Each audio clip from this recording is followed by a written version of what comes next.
Bem-tornados e bem-tornadas, tudo bem com vocês?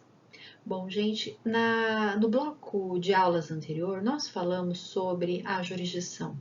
Nós dissemos na ocasião que a jurisdição é una, então a partir de agora nós vamos começar a falar sobre competência.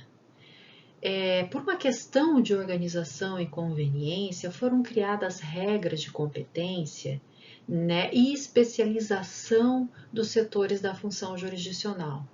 O poder judiciário é dividido em tribunais, e nesses tribunais nós temos os juízes, que cada qual tem a sua própria competência estipulada pela lei.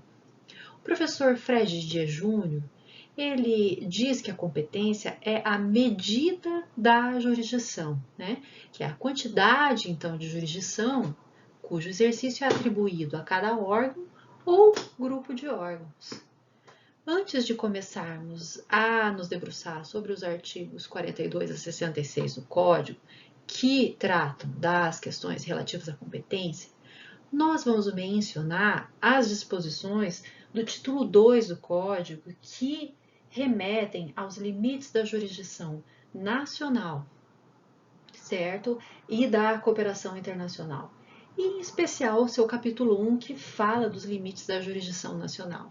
Quer dizer, quando existe uma situação de um processo tramitando no Brasil e no exterior, qual vai valer? Como é que vai funcionar? Pode isso? Então, vamos lá. Os artigos 21 até 25 tratam, então, da questão da jurisdição nacional. Os artigos 21 a 22, eles tratam da questão da competência concorrente, vale dizer, quando é possível existir também um processo que tramite no Brasil, apesar da existência de um processo que tramita no estrangeiro. Vamos lá. O artigo 21 fala que compete à autoridade judiciária brasileira processar e julgar as ações em que, inciso 1º, o réu qualquer que seja a sua nacionalidade estiver domiciliado no Brasil. Inciso 2º, no Brasil tiver de ser cumprida a obrigação. Inciso 3º, o fundamento seja fato ocorrido ou ato praticado no Brasil. Parágrafo único. Para o fim do disposto no inciso 1º, considera-se domiciliada no Brasil a pessoa jurídica estrangeira que nele tiver agência, filial ou sucursal.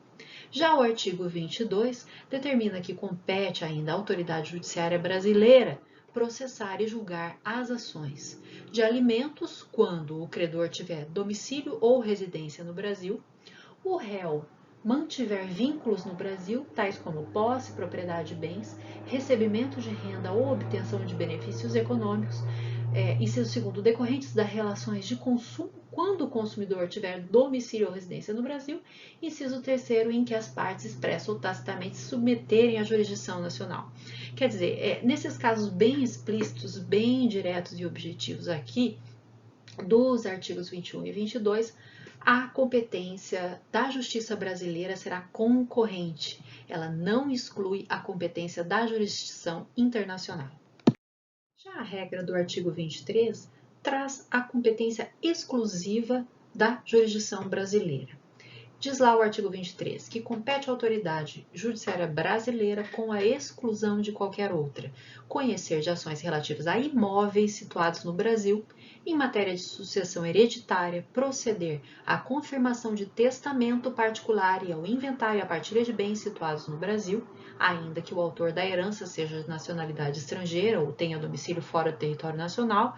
Inciso 3º, em divórcio, separação judicial ou dissolução de união estável, proceder à partilha de bens situados no Brasil, ainda que o titular seja de nacionalidade estrangeira ou tenha domicílio fora do território nacional.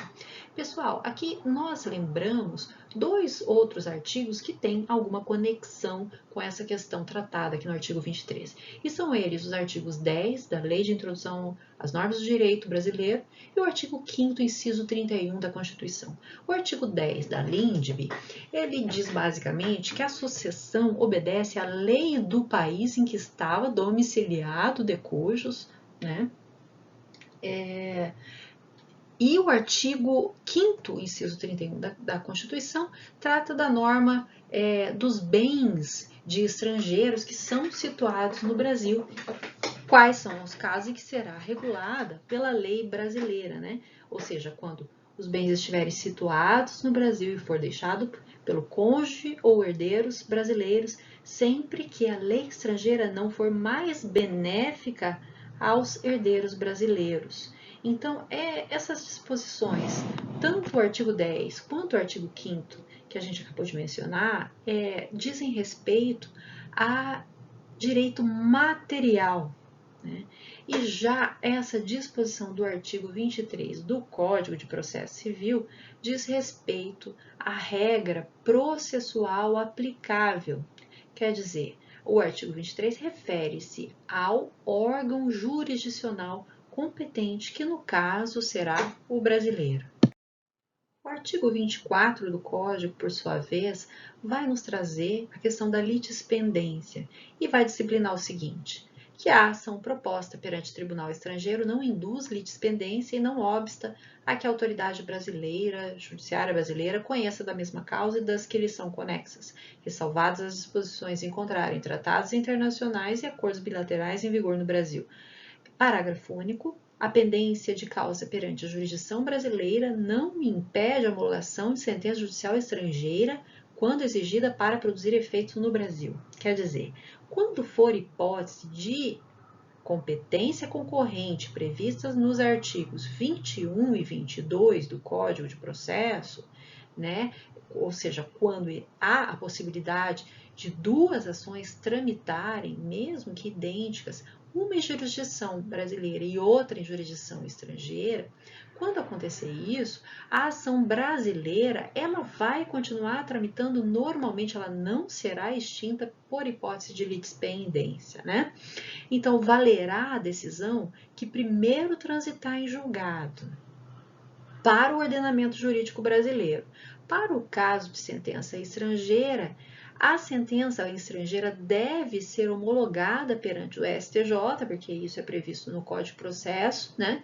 Inexistindo recurso, haverá o trânsito em julgado da sentença estrangeira. E diz ali o parágrafo único que na pendência de causa perante a jurisdição brasileira, mesmo que, né, tenha sido pedido a homologação perante o STJ dessa sentença estrangeira, não impedirá a continuidade, a tramitação do processo que corre perante a Justiça brasileira. O artigo 25 do Código traz a questão do foro de eleição. Havendo um foro de eleição, sendo este foro estrangeiro, então ficaria excluída a jurisdição brasileira. Diz o artigo 25. Não compete à autoridade judiciária brasileira o processamento e julgamento da ação quando houver cláusula de eleição de foro exclusivo estrangeiro em contrato internacional, arguida pelo réu na contestação. Parágrafo 1º. Não se aplica o disposto no caput às hipóteses de competência internacional exclusiva previstas nesse capítulo. E parágrafo 2º. Aplica-se à hipótese do caput o artigo 63, parágrafo 1º a 4º do Código. Bom, então o artigo é bastante claro e autoexplicativo, né? E fica excluída, então, da incidência do artigo 25 as hipóteses de competência exclusiva do artigo 23. Nós vemos que a jurisdição é exercício de poder. Até agora nós vimos quando é que ocorre a atribuição da jurisdição brasileira ao caso e quando é que é possível existir paralelamente o processo que tramite perante a jurisdição estrangeira ou quando esse processo deverá necessariamente correr perante a jurisdição brasileira. Mas a pergunta que nós fazemos agora é: muito bem, eu tenho vários juízes, vários juízos, vários tribunais no Brasil. Afinal de contas, onde é que eu devo propor a minha ação? Para responder a esta pergunta, o legislador ele distribui em critérios objetivos para a definição da competência interna, ou seja, a competência dentre os juízos dentro de um país. A competência, então, levando em conta esses critérios, ela vai poder ser em razão da pessoa, em razão da matéria, em razão do valor da causa funcional ou territorial. A partir de cada um desses critérios que o legislador escolheu como sendo hipóteses para a divisão dessa jurisdição, né, para atribuição da competência interna dos juízos, nós vamos notar que nós podemos tratar esses critérios como sendo preponderantemente, em que tem um interesse público preponderante, ou se não outros que têm um interesse privado mais preponderante, né? Então, nós temos aí a noção de competência absoluta e competência relativa. Os professores Luiz Rodrigues Vamber e Eduardo Talamini, aqui no curso avançado de processo civil deles, eles bem estabelecem a questão da diferença e as consequências do caso de ser a regra de competência absoluta ou a regra de competência relativa no caso. Então, eu vou ler um pequeno pedaço para vocês. Uma vez infringidas as regras de competência absoluta, está-se diante de um vício insanável, gerador de uma nulidade absoluta, a respeito da qual não se opera a preclusão nem para as partes, nem para o juiz, devendo este, até mesmo de ofício, reconhecer o defeito. Aliás, é de tamanha gravidade o vício consistente na incompetência absoluta, que mesmo depois de formar a coisa julgada, a sentença continua passível de impugnação no prazo de 2 anos a partir do trânsito em julgado, por meio da ação rescisória. É o disposto no artigo 966, inciso 2º do Código. Já quando se trata da competência relativa, determinada por outros critérios, uma vez infringida a regra, está-se diante da nulidade relativa ou anulabilidade, segundo alguns, que não pode ser conhecida de ofício e se sujeita à preclusão, pois, não sendo arguida oportunamente, fica sanada. É o caso dos artigos 64, 65, 337, inciso 2º do Código.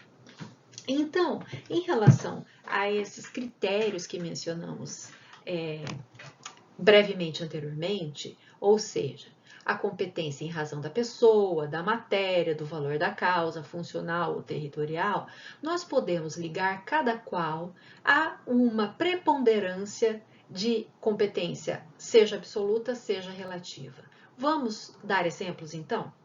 Em relação à competência em razão da pessoa,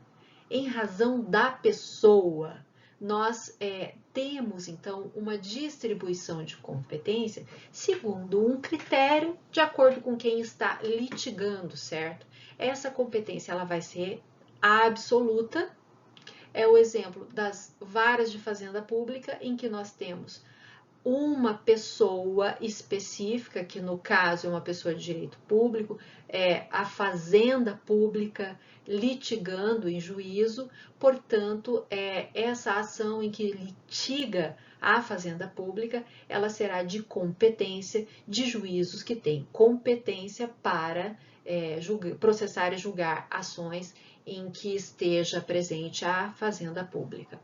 A competência em razão da matéria, nós damos o exemplo das ações de divórcio. É uma ação que tem a matéria especificada, né, e que tramitam perante os juízos, as varas de família. Também se trata de uma competência absoluta, a competência em razão da matéria. Vale dizer, ela não pode ser prorrogada, ela não pode ser alterada por vontade da parte. Ela decorre diretamente da lei. Já a competência em razão do valor da causa, damos um exemplo aqui dos juizados especiais, por exemplo, dos juizados civis e criminais estaduais, a Lei 9.099. É um caso específico porque essa competência ela pode ser ora absoluta, ora relativa. E quando vai ser absoluta? Ora, a própria Lei 9.099 dispõe que os processos que têm valor de até 40 salários mínimos tramitarão perante os juizados especiais. Então, se esse valor ultrapassa o teto dos 40 salários mínimos, por absoluta vedação legal, essa competência não será dos juizados. Logo, a competência, nós falamos aí de uma competência absoluta. No entanto, se a causa em questão ela tem valor de até menor do que os 40 salários mínimos, então a parte autora ela pode escolher se ela quer dispor do rito dos juizados ou, se não, se ela quer ajuizar a sua demanda perante a vara comum, né? Uma vara civil comum. E nesse caso, nós estaremos falando de uma competência relativa. A própria parte pôde abrir mão do rito estabelecido na Lei 9.099, segundo a sua conveniência. Em relação à competência funcional, nós temos aqui uma divisão de funções dentro do mesmo processo, né? A causa ela é processada e julgada primeiro, normalmente na primeira instância, e os recursos são dirigidos aos tribunais, certo? Então, aí nós temos dentro do processo, de maneira vertical, a distribuição da competência funcional. Ora, a primeira parte do processo tramitará perante um juízo de primeira instância. Recursos serão propostos perante o juízo de segunda instância. Então, de acordo com a função de cada juízo, cada órgão julgador dentro do processo, haverá uma competência funcional determinada, né? Bom, trata-se aqui, então, de uma competência absoluta também, já que a parte ela não pode estabelecer, não, esse recurso aqui eu quero dirigir para o próprio juízo. Não, a competência ela é estabelecida por lei e, nesse caso, ela é indelegável, improrrogável, porque ela é absoluta. E, por último, nós temos a competência territorial, que nós veremos nos artigos 46 e seguintes do Código, e ela pode ser, em alguns casos, absoluta, por exemplo, quando se tratar de foro da situação do imóvel, quando o direito material deduzido em juízo disser respeito a um bem imóvel, né? Nesses casos, a competência será absoluta. Mas, em regra, a competência territorial será relativa, ou seja, ela poderá prorrogar, ela a depender da atitude do réu. Se o réu não se manifestar, que se trata ali de uma questão de incompetência territorial, a competência do juízo que foi escolhido pelo autor será prorrogada sem maiores prejuízos ao processo. O artigo 42 do Código estipula que as causas cíveis serão processadas e decididas pelo juiz nos limites de sua competência, ressalvado às partes o direito de instituir juízo arbitral na forma da lei. Ora, aqui o artigo, ele expressamente permite, né, assim como já também possibilitado lá atrás, nas normas fundamentais, pelo artigo 3º do Código, o acesso multiportas à jurisdição via juízo arbitral. Bom, então quando as partes deliberam sobre juízo arbitral e escolhem o juízo, recai aqui na ressalva, né, do artigo 42. Mas se as partes, então, vão à via estatal de jurisdição, nós temos aqui a determinação de que essas causas cíveis serão processadas nos limites da competência de cada juízo, né? Causas cíveis, o que são? O que são causas cíveis? Bom, aqui nós temos um critério residual. Causas cíveis serão aquelas que não forem criminais, não forem da jurisdição, por exemplo, também da Justiça do Trabalho, né? O juiz, no caso concreto, ele tem o poder jurisdicional, ele representa o Estado na solução do conflito e, então, ele tem jurisdição. Já dissemos que jurisdição é exercício de poder, né? E a distribuição deste poder é que é uma questão de organização, que é uma questão de competência. A competência ela é tida como um pressuposto processual de validade e é a aptidão que decorre da lei para que o serviço jurisdicional seja prestado pelo Estado, pelos critérios que nós comentamos no slide anterior, né? O critério material, funcional, em razão da pessoa, do valor da causa ou territorial. Perpetuatio jurisdictionis. Perpetuação da competência. Artigo 43. Determina-se a competência no momento do registro ou da distribuição da petição inicial, sendo irrelevantes as modificações do estado de fato ou de direito ocorridas posteriormente, salvo quando suprimirem órgão judiciário ou alterarem a competência absoluta. Bom, pessoal, aqui há a previsão de que o juízo competente será aquele para o qual a petição inicial é distribuída, certo? E alterações de fato, a exemplo, o autor propôs a ação em Campo Grande, mas mudou-se no curso do processo para Campinas. O processo continuará a tramitar perante o juízo em Campo Grande, tá? Porque expressamente o artigo 43 veda, diz serem irrelevantes as modificações do estado de fato, ou seja, do endereço do próprio autor. O processo dele começa, portanto, a tramitar no foro do local para onde foi distribuída a petição inicial, ok? Nós temos aqui uma exceção à perpetuatio, que é a regra do artigo 147 do ECA, do Estatuto da Criança e do Adolescente, que prevê que a competência será determinada pelo domicílio dos pais ou responsável, por onde se encontra a criança ou adolescente, à falta dos pais ou responsável. Aqui nesse caso, a ministra Nancy Andrighi, que relatou um recurso na segunda sessão do STJ em 2013, ela disse expressamente que, pela proteção integral à criança ou adolescente, a competência do juízo se altera conforme a alteração do domicílio da criança, adolescente ou de seus pais. Então, a ideia aqui do ECA é sempre da proteção integral, né? E há, portanto, a previsão da lei interpretada pelo Superior Tribunal de Justiça no sentido de que a competência mudará conforme for mais favorável à proteção daquela criança ou adolescente. Prosseguindo aqui a nossa caminhada, estamos no artigo 44.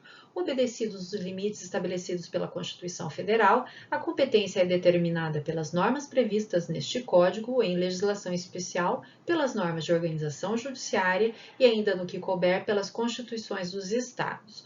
Bom, a distribuição do trabalho, né, as regras de competência, elas devem sempre estar de acordo com o ordenamento jurídico. A Constituição, ela estabelece a organização do Poder Judiciário, trata da competência dos tribunais superiores, da Justiça Federal e determina que caberão aos estados, em suas constituições estaduais, estabelecerem a organização judiciária de cada local.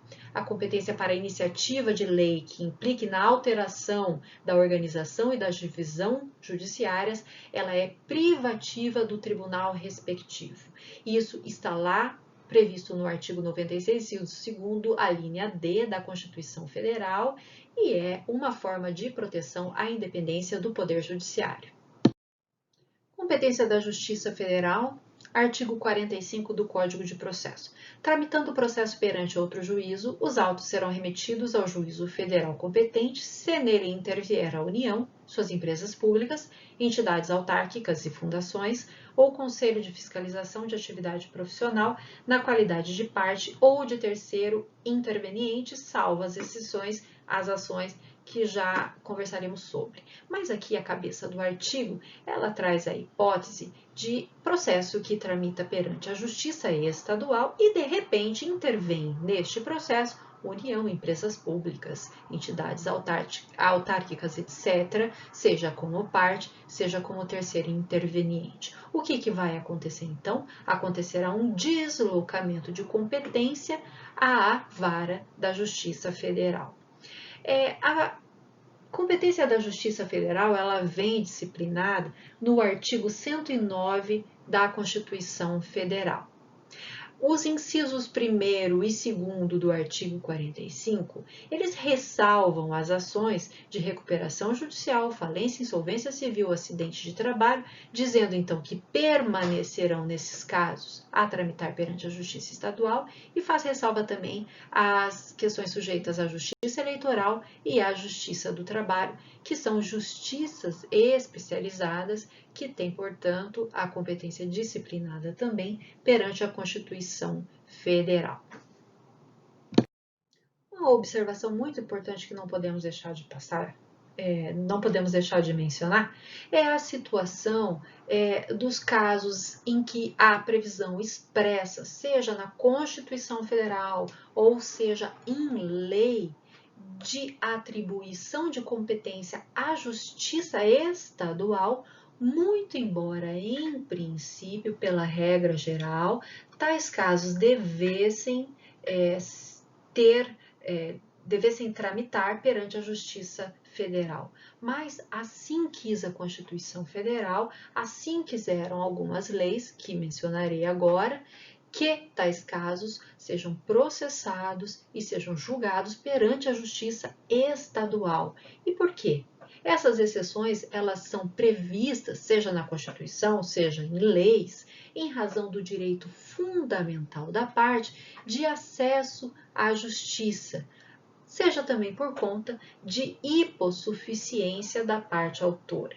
Vejamos lá quais são esses casos, essas exceções. O primeiro deles está previsto no artigo 109, parágrafo 3º, da Constituição Federal, que prevê a situação de segurado que litiga contra INSS, né, alguma questão relativa a benefício previdenciário. Então, o segurado, ao invés de se deslocar até um outro local em que seja sede da Justiça Federal, a própria Constituição prevê que ele não precisa fazer isso, porque mesmo que não haja sede da Justiça Federal no local onde ele reside, onde ele mora, ele pode ali propor a sua demanda perante a Justiça Estadual.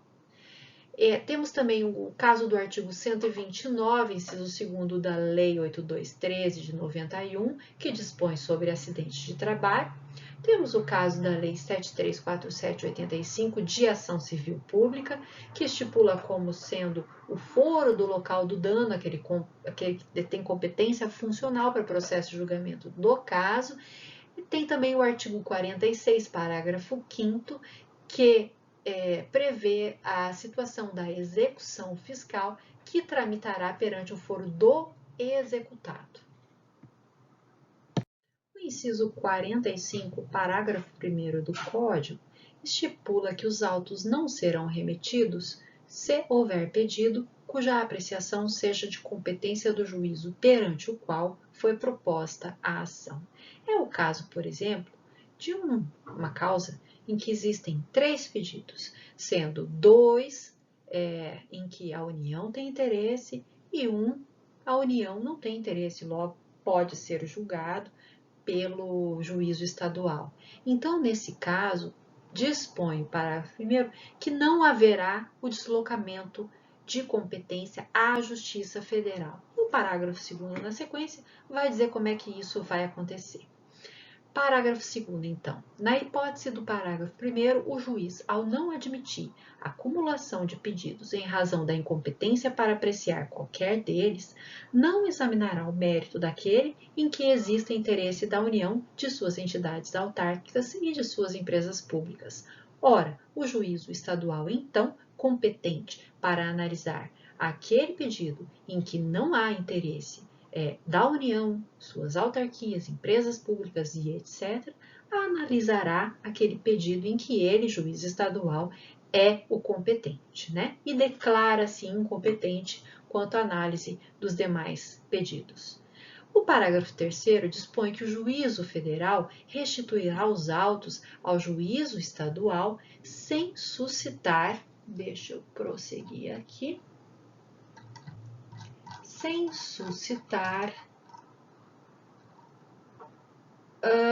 o conflito se o ente federal, cuja presença ensejou a remessa, for excluído do processo. Então, nesse caso aqui, se o juízo federal entender que a União Federal é ilegítima, e sendo este o motivo ensejador da competência federal, o juiz federal, então, ele não vai suscitar o conflito. Diz o parágrafo 3º que o juiz federal simplesmente vai remeter os autos de volta à Justiça Estadual. Isso é porque é o juízo federal quem detém a possibilidade de dizer acerca do interesse da União, de suas autarquias e etc., na causa.